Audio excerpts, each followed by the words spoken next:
Section 6.4 is on graphs of logarithms. So we can see the graph of an exponential function is given, y equals 2 to the x. And recall some points on the graph of this function are 0, 1, 1, 2, 2, 4, etc. Well, a logarithmic function is the inverse of an exponential, meaning that the x and the y coordinates have been reversed. So if we take any point on the graph of this exponential function and reverse the ordered pair, we get a point that's on the graph of the logarithmic function. Okay, so 1, 2 is on the graph of the exponential, and then 2, 1 is on the graph of the logarithmic function.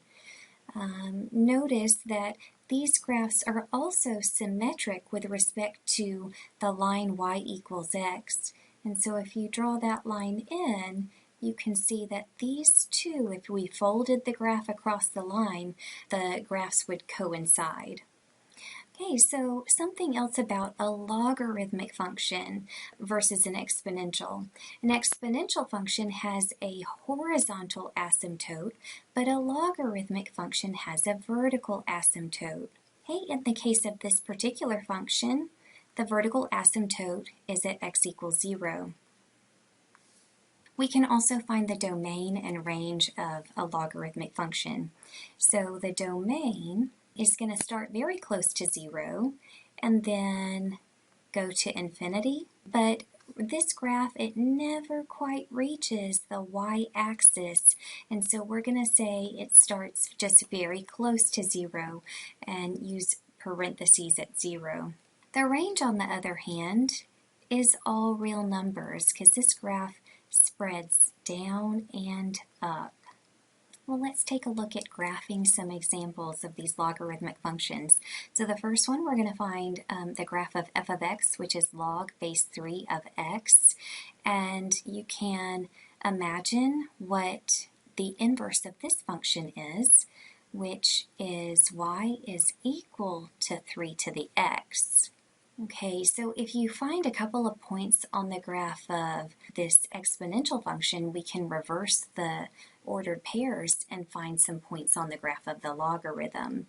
That's one possible method. Okay, so we'll try that for this particular graph. So I know that the y-intercept of this exponential function is at 1, and then it also passes through 1, 3, and 2, 9. But if we take these points and reverse the coordinates, we get a point at 1, 0 and 3, 1. And now we know pretty much the basic shape of the graph of the logarithmic function, and it's going to pass through these 2 points. And the domain of this function is 0 to infinity. The range is all real numbers, and the vertical asymptote, I'll just say VA, vertical asymptote, is at x equals 0. One possible option for number 2 is to transform this equation to exponential form. And so we find if we raise 1/5 to the g of x, or we'll just say to the y, is equal to x. And now you can make a table of values and find the points directly. How we would do that, though, is probably to select some y values that are on the graph. And so maybe -1, 0, 1. Okay, so if we select the y values, we substitute them in to find the corresponding x values. And so the first one, 1/5 to the -1st is 5, 1/5 to the 0 is 1, and 1/5 to the 1st is 1/5. And now we have a few points that we can plot. So 5, -1, 1, 0, and then 1/5, 1. And you'll see how this function is decreasing instead. Okay, and it ends up looking something like this. The domain is 0 to infinity, the range is -infinity to infinity, and the vertical asymptote is again at x equals 0. Okay, for number 3, we can compare h of x, which is natural log of x minus 3, to y equals natural log of x.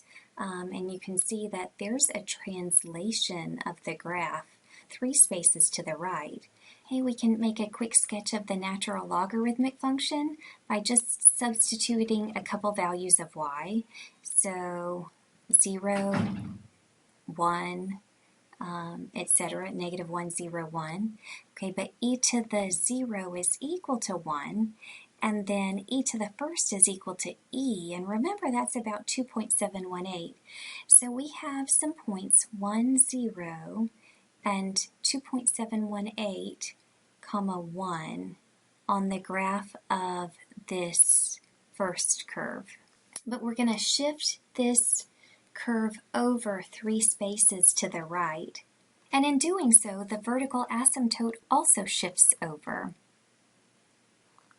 Okay, so we end up with a curve that looks something like this. Okay, and we find the domain is from 3 to infinity. The range is still negative infinity to infinity.